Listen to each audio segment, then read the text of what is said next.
And welcome to New Jersey Politics with Laura Jones. I am Laura Jones, and we are so glad to have you here. New Jersey's 2025 gubernatorial election is right around the corner, and it is shaping up to be a defining moment for the state and maybe even the nation. Recently, the Fund for New Jersey brought together big voices at ONNJ PAC in Newark for the Crossroads New Jersey Conversations event, tackling hot-button issues like immigration, voting rights, and social justice. Standing by is Brandon McCoy, president of the Fund for New Jersey. First, though, with the federal Real ID deadline coming up on May 7th, many New Jersey residents are scrambling to update their licenses, and they're hitting a roadblock.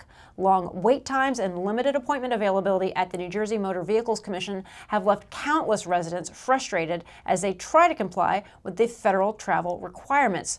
We're joined by Mercer County Clerk Paula Salami-Cavello to discuss the growing concerns, what her office is doing to help, and what options residents still have as the clock ticks down. It's so good to see you, Paula. Thank you so much for being here. Thank you for having me, Laura. It's great to see you as well. Absolutely. All right. So you may not have the ability to get us an appointment at Motor Vehicles, but you have some solutions for us. What can you tell us, first of all, about Real ID, what people need to know about Real ID?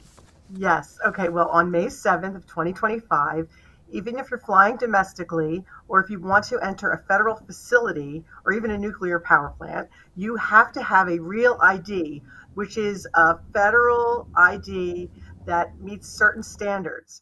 Now, Real ID is something that many people are getting on their driver's licenses. It's a driver's license that has a star in the upper right corner. And as you stated, it's very difficult to get these appointments right now. However, a passport is Real ID, and it meets federal requirements for domestic plane travel and entering federal facilities. Yeah, so what people are realizing is you have to make an appointment at Motor Vehicles in order to get Real ID. You can do it when your license renewed. Again, this is going back to post 9/11. This was aimed at making sure that people's identities are verified. The deadline has been pushed off for nearly 2 decades, and now the federal government is enforcing it. And people can't get an appointment. You go on at all hours of Motor Vehicles to try to get an appointment. You just can't get an appointment. But again, you can go and get a passport. Can you talk a little bit about what the process is, how people can go about it, what they need to do, identification? Because again, if you can't get on with Motor Vehicles and you need to travel, passport's going to be your only option. But that feels really intimidating to a lot of people. Yes, sure. So passports are available at every county clerk's office in New Jersey. You can make an appointment. We don't actually process the passports, but we process the application, which goes through the U.S. Department of State. So you come in, you pay $130. It's good for 10 years. And then you pay the $35 fee to the county. And we also, in our county, will take a picture for you as well. So you have your passport photo, and we can do it all in one place. And you need to bring a birth certificate, which is the long form birth certificate, and it has both parents' names on it.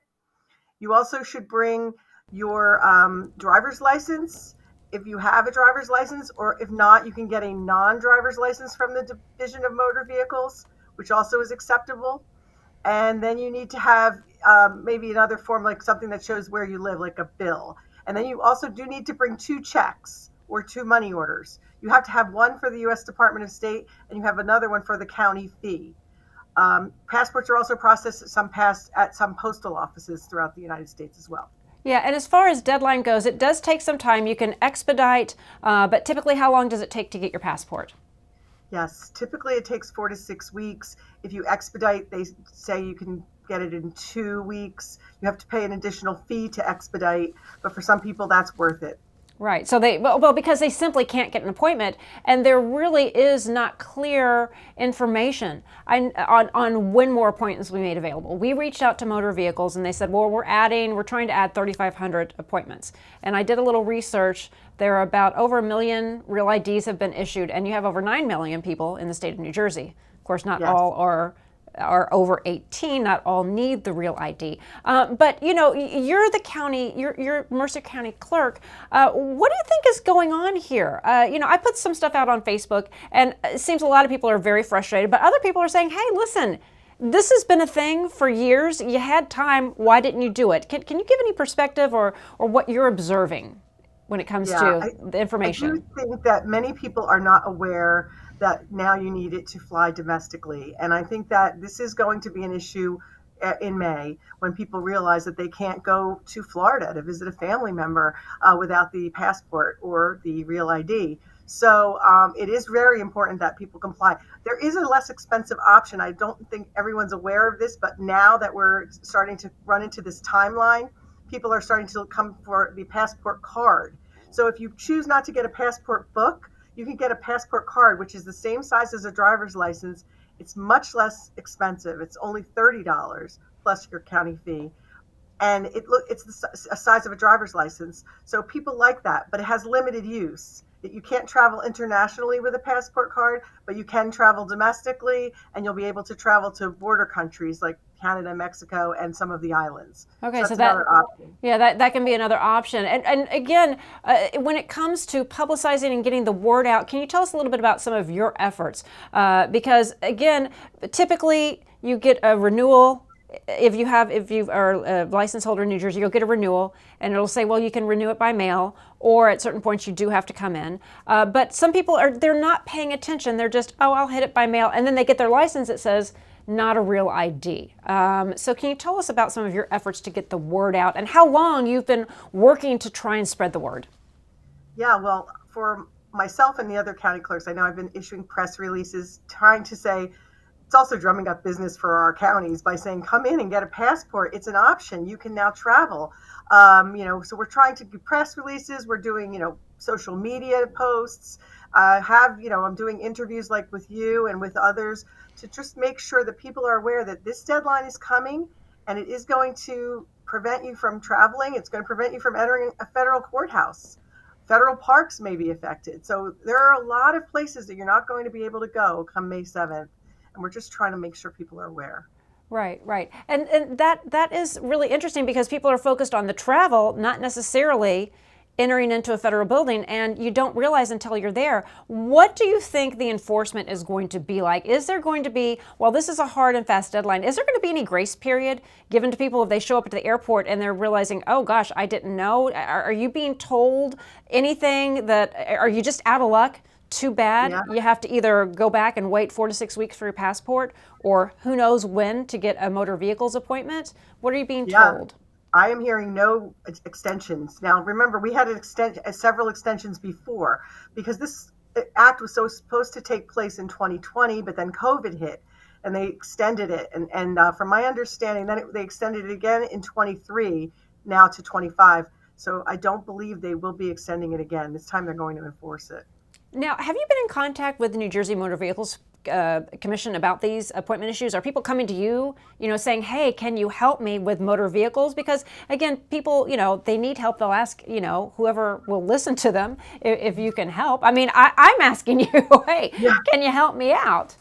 I have received many calls on this, and I have spoken with motor vehicles about it. I've spoken with their public information officer, William Connolly, and he's been great about telling me they're adding additional appointments. They have mobile units that go to certain assembly person offices throughout the state. They're trying to help accommodate as many people as possible. But I do think that the demand is so high right now that they aren't going to be able to meet the demand. So even for myself, I have a passport. I'll be using that until the lines go down, and then I'll get my real ID.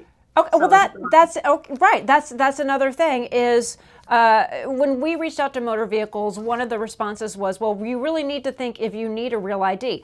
I have a passport, therefore I can travel. So should I be, in the line? Whereas my kids don't. My kids are just now getting just now getting driver's licenses, or have only received in the past couple of years because they're teenagers still. Right. Well, they are saying the real ID is only required for 18 years and older. So if you are under 18, as long as you're traveling with an adult that has the compliant real ID, you should be fine. And if you are traveling alone under 18, I don't know the answer to that because from my understanding, the TSA is making those decisions and you probably need to talk to your airline if like a child 15 years old is traveling alone. But if an 18-year-old or someone under 18 is traveling with a parent who has real ID, they should be fine. Yeah, when it comes to the points of identification for New Jersey motor vehicles, you have to provide 6 points of identification in order to get your license. Now there are 2 other steps, 2 plus 1 plus 6.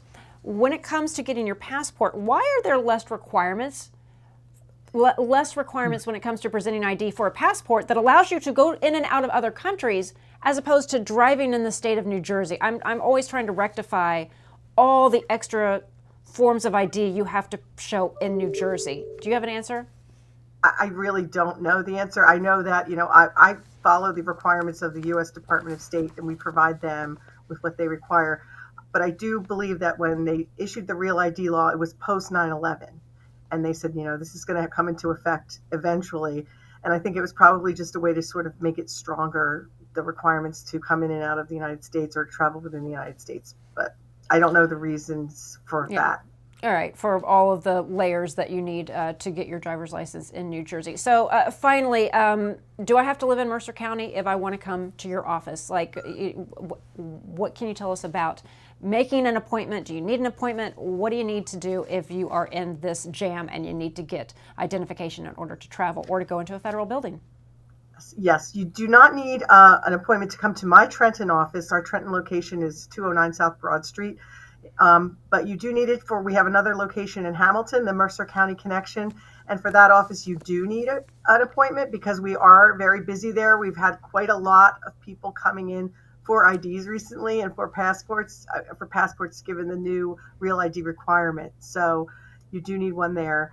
And that does depend on the county. Every county clerk's office is different with regard to appointments. And also post offices, some require appointments and some don't. So you need to look at that ahead of time. When you come in, we will make sure that we can take your picture here in Mercer as well. And you don't need to be a Mercer resident to come to Mercer to get your passport.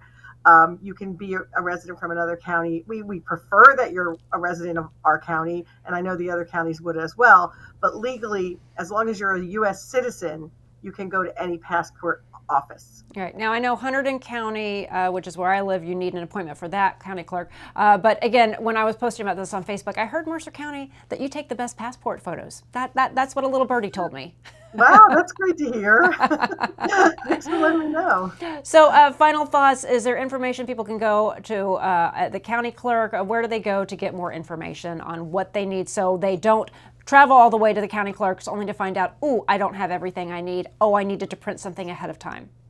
Oh, sure. For my office, you would go to www.mercercounty.org, click on County Clerk, and then you would go to the Office Services. And under Office Services, we have passport information, and it has everything you need to bring in detail. But I also will say that the state has recommended that for people who want Real ID, they should go to realid.nj.gov. That is the state Real ID information portal, and you can make an appointment for a motor vehicle there as well. So if you want to go to my office, mercercounty.org, or the state portal as well. Yeah. So while it is almost impossible, it feels like, to get appointments for motor vehicles right now, county clerks have some solutions. There are options. You're not necessarily going to be out of luck, but you do need to act quite promptly. Yes. Yes, you do. Because, as I said, the expedite is 2 weeks, so you need to come along. Yeah. We'll try to get you in here. Paula, thank you so much for taking the time to talk to us. We really appreciate it. Thank you so much for having me, Laura. Absolutely. Great seeing you.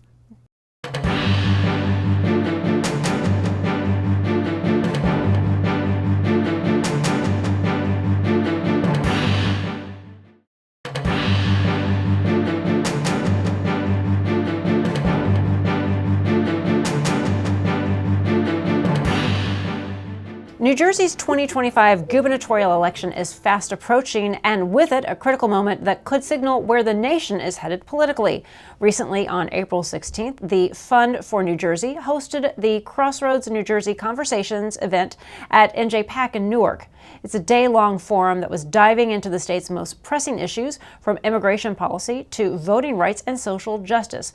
But the conversation doesn't just stop there, with more events planned this year. Now joining us is Brandon McCoy. He is the president of the Fund for New Jersey, to talk a little bit about the discussions and talk more about what's ahead as the gubernatorial race heats up. Brandon, it's good to have you with us.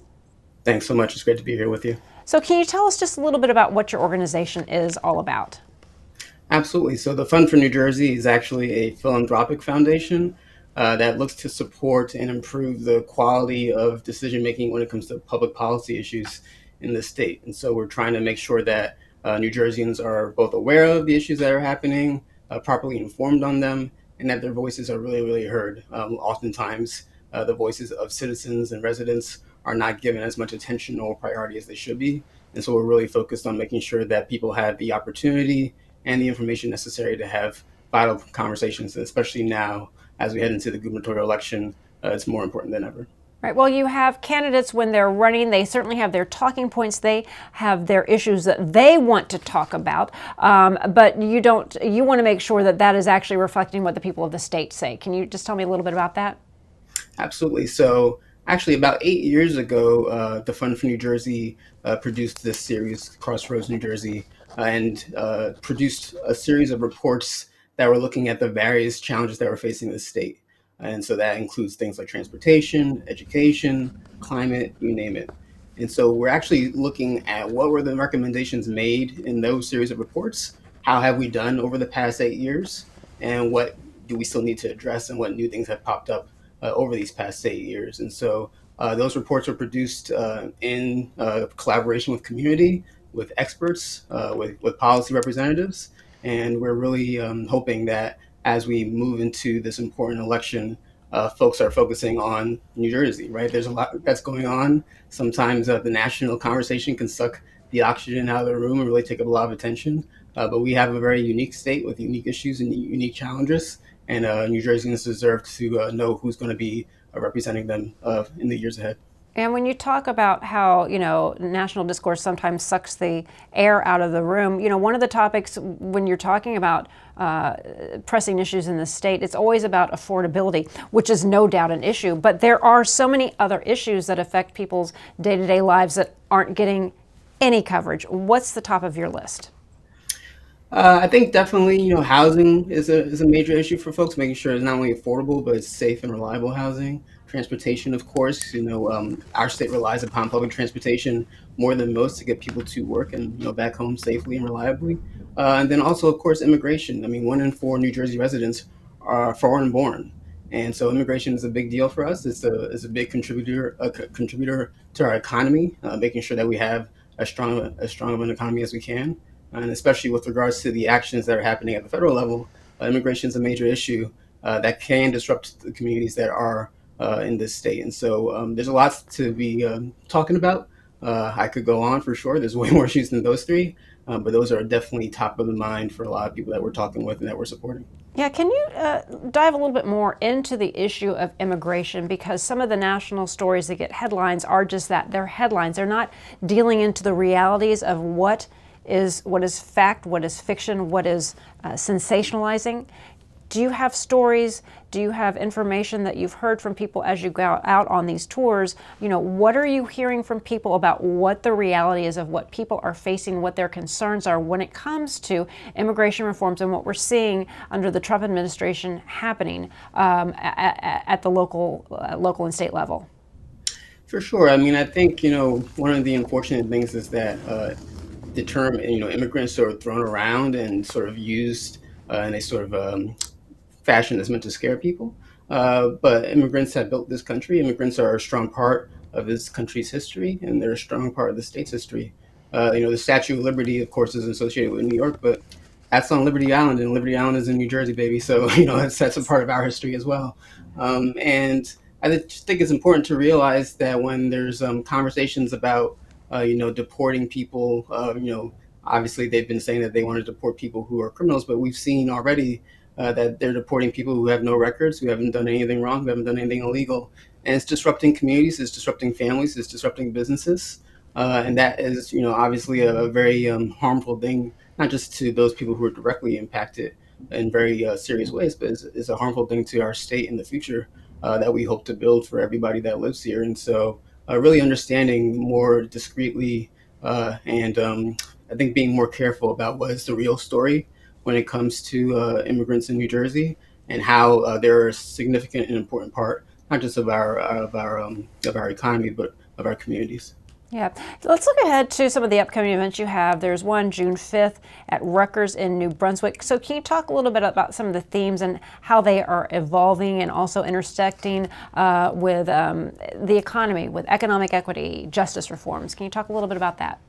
Absolutely. So we have three more events coming up throughout the end of the year. As you said, we have one on June 5th at Rutgers in New Brunswick. That will be exploring how economic equity and justice reform we help drive sustainable growth in New Jersey. We have a very diverse state, and that's one of our strengths. But we understanding how do we make sure that everybody's involved, engaged, and included to be able to live healthy and happy lives is really important. Then we have another event on August 20th in Camden. That's going to be diving into some forward-thinking policy solutions around climate change, climate resilience, environmental equity. We are a coastal state. Flooding is a major threat, obviously. Not the only threat, but a big one. And so understanding what is the game plan going forward when it comes to sort of, rising sea levels and just climate, change in general. What do we need to do to prepare for storms and major damage? That's going to be important to make sure that we are ahead of the curve, not behind the curve. And then the last event will be on October 15th in Princeton, and that will be talking about the two issues of housing and education. Those are two issues that are often interlinked in really vital ways because we have community schools and whatnot. And so understanding how do we continue to improve our education system, improve public education, public schools, and also how do we make it easier and more affordable for folks to live in their communities, stay in their communities, whether they are, just getting started in life and young adults or if they're retired. Yeah, and when it comes to education, when it comes to housing, there are state Supreme Court guidelines that the state must adhere to when it comes to education, when it comes to affordable housing. So can we talk a little bit more about some of the education concerns that are coming up? Because you hear those running for governor talking about everything from, changing the school funding formula. They talk about, sharing services because it's not necessarily that money that solves the problem when it comes to education. But what can you say about some of the policy conversations you're having as it pertains? Let's first talk about education, then we'll go to affordable housing. Sure. Well, money may not solve all problems, but it's a big part of the situation, especially when the federal government is threatening to cut funding for public education in such a major way. New Jersey, relative to other states, enjoys a very high quality education, public education system. And so, how do we maintain that quality? How do we improve upon that quality? Again, we have a very diverse student population, a lot of English language learners, children with disabilities, with learning challenges. And so, how do we actually live up to our values and actually meet the requirements in our state constitution to provide a quality education for all children? That is not something that can be taken lightly. And so, folks definitely want to talk about how do we make sure that we are continuing to strengthen the education system in the state while facing some threats and some challenges from the federal level. Yeah, I mean, and that really, people talk about education. It is the great equalizer. If you have a good education, that sets you up for success. And so much of your education right now majority of it is dependent on your zip code and where you live. That determines the quality of education, or it determines what school you go to. And it's urban areas, they get the short end of the stick. Absolutely. I mean, I myself grew up in South Orange, New Jersey. That's a suburb of Newark, and there's stark differences between the Newark school system and the South Orange Maplewood school system, right? And so, trying to figure out how do we actually make sure that there aren't drastic and stark differences between school districts. How are we making sure that all children are given the opportunity to have a fulfilling and effective education, one that sets them up to live successful lives, and also, how do we move forward in a way where we're making sure that our schools are integrated, that we don't, New Jersey has a very segregated school system, a lot due to the way that housing policy has been implemented over the past several decades in the state. We need to have more integrated schools, more integrated communities, and that often involves having to address the challenges and sort of the remnants of redlining and a lot of discriminatory history and policies that have kept communities separate in the past. And so I think that when we move forward on these conversations, we really want to make sure that the community is involved, that lots of people are coming out, that people are having their voices heard, because the governor of New Jersey has a lot of power. In other states, you get to vote for the attorney general, or you get to vote for different department heads. In New Jersey, the governor decides who are in those positions. And so Right. the we need to make governor sure that we're appoints very those. informed about who's going to be taking the reins of our state. And just finally, if people want to find out a little bit more about the Fund for New Jersey, where can they go? Go to fund4nj.org and you'll find all the information about the Crossroads series there. All right, Brandon, thank you so much for taking the time to speak to us. We really appreciate it. Thank you so much. Yep. And that's going to do it for today. I'm Laura Jones. Thanks so much for watching New Jersey Politics. We look forward to seeing you back here next time.